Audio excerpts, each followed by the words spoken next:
আচ্ছা জায়গা তাইলে থাকি আর কি আর করুম। আচ্ছা হুন তো ঘরে আজকে রানছে কি রে গোস্ত মুস্ত রানছে নি রে? স্যার আমগো ঘরে গোস্ত মোস্ত রান্ধে নাই, সব ফ্রিজে বইরা দিছি। কালকে গেল কুরবানির ঈদ আর তোরা কোনো গোস্ত মুস্ত রান্ধস না আজকা, এটা কোনো কথা কইলি? স্যার রানছে, আমগো 3 জনের ওজন বুঝা রানছে, আমরা তো এগুলা খায়া লাইছি। পাকের ঘরে যাই যাস না, বাতিলের তলে একটু আসেনি, কাঁচাই কুচাই একটু আনস না। সারে আইলাম ঈদ উপলক্ষে তো এক টুকরা মাংস খাওয়াইলো, খাওয়াবি যাইসা। ও আম্মা, স্যারে ভাত খাচ্ছে, স্যারে ভাত দিয়া যান।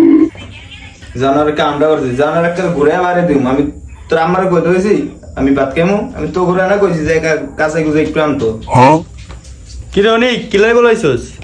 আম্মা স্যারে বাসে ছিল, এখন আমার কাছে স্যারে খাই আইছি। না হুদাই, স্যারে বলে খিদেই নাই।